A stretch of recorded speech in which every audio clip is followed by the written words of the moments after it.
தமிழக அரசியல் களத்தில் சமீப காலமாக தனித்துவமான ஒரு பெயராக புதிய திராவிட கழகத்தின் நிறுவனத் தலைவர் KS ராஜகவுண்டர் என்கின்ற S ராஜ்குமார் உருவெடுத்துள்ளார்.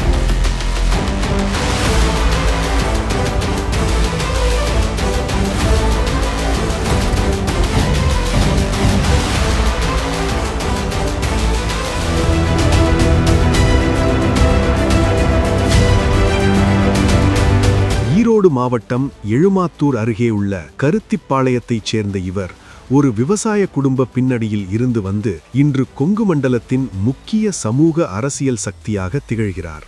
இவரது தாத்தா செங்கோட கவுண்டர் 1968 மொழி போராட்டத்திற்காக சிறை சென்றவர் என்பதும் தந்தை சதாசிவம் திமுகவின் நீண்டகால விசுவாசி என்பதும் குறிப்பிடத்தக்கது. தனது 21வது வயதிலேயே திமுகவின் ஒன்றிய இளைஞரணி துணை அமைப்பாளராக அரசியல் வாழ்வை தொடங்கிய ராஜ்கவுண்டர் தற்போது வேட்டுவக்க கவுண்டர் சமூக மக்களின் உரிமை குரலாக ஒலித்து வருகிறார். 2013ஆம் ஆண்டு கொங்குநாடு வேட்டுவக்க கவுண்டர் இளைஞர் நல சங்கத்தை நிறுவிய இவர் தொடர்ந்து 6 மாநில மாநாடுகளை மிக பிரம்மாண்டமாக நடத்தியுள்ளார். குறிப்பாக 2014 குமாரபாளையத்தில் நடந்த முதல் மாநாடு முதல் 2025 நவம்பர் 30 ஈரோட்டில் நடைபெற்ற 6வது மாநில மாநாடு வரை இவரது வளர்ச்சி வியக்கத்தக்கது.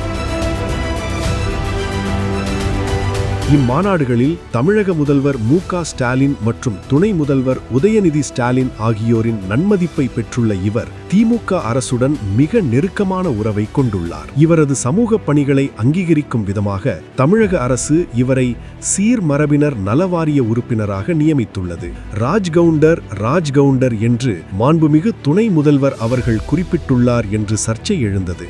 அதன்பின் அவர் தனது பெயரை S ராஜ்குமார் என்று மாற்றிக்கொண்டார் என்பது குறிப்பிடத்தக்கது. தற்போது தமிழகம் முழுவதும் குறிப்பாக ஈரோடு 2.236 லட்சம், கரூர் 1.10 லட்சம், கோவை 1.70 லட்சம் மற்றும் நாமக்கல் 1.24 லட்சம் உள்ளிட்ட மாவட்டங்களில் வேட்டுவக்க கவுண்டர் சமூக மக்கள் லட்சக்கணக்கில் வசித்து வருகின்றனர். அது மட்டுமின்றி கரூர், திண்டுக்கல், சேலம், திருப்பூர், நீலகிரி, விழுப்புரம், திருவண்ணாமலை மற்றும் கிருஷ்ணகிரி மாவட்டங்களிலும் ஆயிரக்கணக்கானோர் வசித்து வருகின்றனர். ஒரு MLA சீட் மூலம் சுமார் 10 லட்சம் பேர் வாக்குகளை ஒருங்கிணைத்து திமுகவிற்கு ஆதரவாக திரட்டுவதில் ராஜ்குமார் முக்கிய பங்காற்றி வருகிறார். இதன் வெளிப்பாடாக வரும் தேர்தல்களில் திமுக கூட்டணியில் இவருக்கு ஒரு தொகுதி ஒதுக்கப்படுகிறது என்ற தகவல் அரசியல் வட்டாரங்களில் பலமாக அடிபடுகிறது. சமூக நீதிக்காக போராடும் அதே வேளையில் திராவிட சித்தாந்தத்தின் மீது பற்று கொண்ட